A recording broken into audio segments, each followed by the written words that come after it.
Joining me live now is the Executive Council of Australian Jewry co-CEO Alex Ryvchin. Alex, thanks so much for your time. First of all, your reaction to this historic shift that was announced yesterday. I take it that you weren't entirely surprised by the move.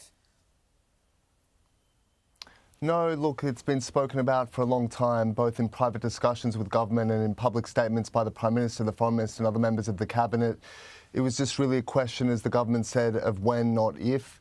But nevertheless, it still came as a blow to the community, particularly coming on the back of what happened at the Opera House, which already felt like, a bit of a body blow to the community. This is a kind of, supplement to that. But ultimately, it doesn't achieve what we want to achieve, which is an end to this war, an end to the wider conflict, and there are no shortcuts to peace. We may all want to see a two-state solution with Israel and a Palestinian state living in peace and security side by side, but mere pronouncements of something that's not actually factual doesn't get us there. Help me understand how our Jewish community in Australia, where you live in particular, react to this, because they want to see the hostages home. They want to see Israel exist, absolutely, as we all do. But I feel there is an anti-Netanyahu sentiment that a lot of Jewish Australians believe that, part of the reason Australia, alongside 140 other nations, have recognised Palestine because of the overreach of Netanyahu. Is that overstated? It's difficult to know how widespread the feeling in favour or against the Prime Minister is among the Australian Jewish community. When you speak to community members about how the war should be conducted, about how Australian foreign policy should be conducted, there's a range of opinions, but some things are pretty solid and pretty unanimous, and that's, as you said, support for Israel's existence, its security, and they want to see an end to the conflict. They want to see an end to the bloodshed. The majority of Australian Jews have deep personal ties to Israel, apart from the spiritual connection to it as the land of Israel and the national home of the Jewish people. We have family there, and that family is conscripted generation upon generation to serve and to fight in foreign countries in horrific conditions, in the most dangerous conditions imaginable. And they want an end to that. They want their kids to grow up not having to go to bomb shelters and hear air raid sirens and to fight in foreign battles. But they know what they're dealing with. And every time there's been a period of hope and optimism pre-Netanyahu, when you had an active peace process after Oslo and Camp David and elevated hopes, what did it end in? The Second Intifada and suicide bombings throughout the streets. So there's a feeling of great fatigue. Everyone wants peace, but again, October 7 dealt such a severe blow to that. And I think it showed Israelis that there is no legitimate partner for peace. And giving up territory only endangers Israelis more. Has the want of a two-state solution, a Palestinian state run by an entity that Israel can trust, has that just become a fig leaf, do you think? Do the Jewish Australians, the diaspora, really believe that that is possible, particularly with Netanyahu in power? I don't think there's a widespread belief in the possibility of it actually transpiring. I think there's a moral belief in it, of its justness and its correctness. But, when the Jewish community looks at the situation that has transpired, not just recently, not since October 7, but since 1947, and the statements by the Prime Minister and the Foreign Minister harked back to that period in the partition plan. And again, the period of elevated hope of a resolution to the conflict between Jews and Arabs in the land on the basis of two states for two peoples. What happened then? The Jewish side agreed, the Arab side declared war. You move forward to the 1970s when you had Egypt breaking the Arab consensus against Israel and actually making peace with it. That was an opportunity for the Palestinians to do the same. What did they do? They started a political war and campaign, which is with us today. So every time there's been an opportunity and a possibility for a two-state solution, the Palestinians have not taken it. Every time there have been comprehensive offers to end the conflict, to give the Palestinians their own state and to divorce from the Israelis so the two peoples can stand in dignity on their own and look to the future, it's been spurned each time. So naturally, as a result of that, in Israel, the peace camp has shriveled and doesn't really exist anymore, and Netanyahu and the right wing is ascendant. That's what happens. Terrorism has consequences. October 7 has consequences. And in the Jewish diaspora, in the Australian Jewish community, I think there's a similar feeling. There's a feeling that peace just As much as we want it, it's just not possible. Every time I talk to you, and particularly today, Alex, the complexity of it is quite clear. And it's been complex for decades, become even more complex after October 7.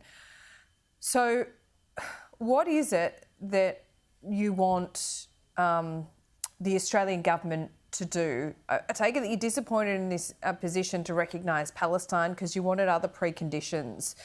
But in a perfect world, what is it that you would want the Albanese government to do here? Not be a player at all, completely stay out of it, or do something else?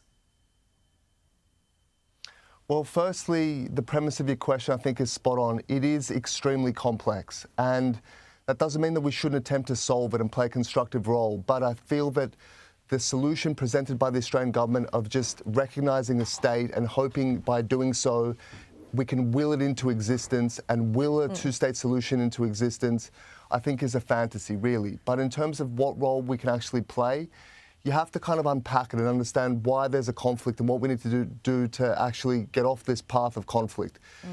There has never in the history of the State of Israel been a Palestinian leader that has uttered the words that they recognise the right of Israel to exist as a Jewish state. That still has never happened.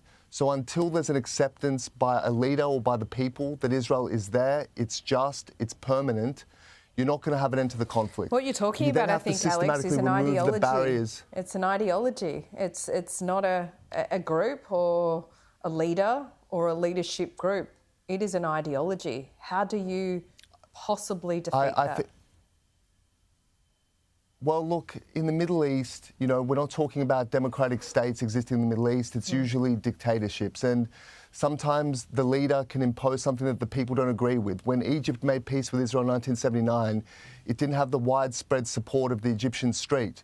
The majority of Egyptians at that time, and still to this day, polls show, view Israel as an enemy and would probably return to war with it. But they've seen through their leadership that the path of peace is better for everybody, economically and in terms of security and so forth. So, yes, there's an ideology that runs through Palestinian society that views Israel as the object of evil, as the antithesis of everything that the Palestinians hope for, as the barrier to a better life for them. But if there's a leader that emerges with strength and vision and conviction that can go beyond that and take their people with them, then I think you can have peace. But at the moment, you've got Mahmoud Abbas, who is so inept and corrupt, and he's a bit of a laughingstock, and he has very little legitimacy. And Australia's placed their hopes in him, and they've spoken about preconditions, about granting conditional recognition. But the Foreign Minister and the Prime Minister at no point said what will happen if those conditions aren't met. And so I think that's one of the things that we need to address. But in terms of the constructive role Australia can play, the biggest issue for Israel has always been security. And I think try to impose a Palestinian state will just make Israel more hardline. The international community needs to support Israel and say, if you're willing to take the risks, make the compromises needed for peace, to engage in a peace process, we will be with you with security assurances. But this sort of arrangement that we're seeing at the moment where recognition is something punitive against Israel, it's destined to fail from the beginning. Look, the complexity of it is one thing that plays into the politics here at home. Paul Kelly wrote a piece in The Australian this morning. Among the things that he's written is that this is in some part been born out of disastrous overreach by the Netanyahu government, but he goes on to say that Labor's stance is about a political gesture that's not going to have any real effect, but it is popular at home. I think, Alex, when it comes down to it, you and I just spent 5 minutes discussing the complexity of it for many people, whether they have ties to the Middle East or not. It comes down to these two things. They want Israel to exist, to live in a state of peace and security without living under the threat of a terrorist attack. But they also want Netanyahu to stop killing kids. Look, no one wants to see the war. Everyone wants to see the war in Gaza end. Everyone wants to see two stable states in peace, side by side, so that Israelis aren't forced to go into the West Bank and carry out patrols to root out terror cells, or go into Gaza every 2 or 3 years to take on the rocket launching squads and the terrorists that seek to infiltrate it. but this is the reality of the conflict. And when you have one side that is committed to the destruction of the other, and Israel has, through its ingenuity and enterprise and devotion, built a powerful state that is now capable of defending itself, it's going to use that power of self-defense. That's inevitable. But as we've seen with Israeli foreign policy, when there's a partner willing to make peace with it and recognise it, Jordan, the Abraham Accord states, Egypt, Israel doesn't incur onto their territory, it doesn't impose on them, it doesn't kill their kids, as you've said. It lives in peace, it gives them the benefit of its technology and innovation and security arrangements and intelligence sharing. So if the Palestinians chose the path of peaceful coexistence, that could be the arrangement between Israel and Palestine. But until that happens, Israel has no choice and every duty to defend itself and its citizens. Alex, always good to talk to you as always. Really appreciate you giving us your time. Thank you so much, Lauren. Especially today. Thanks.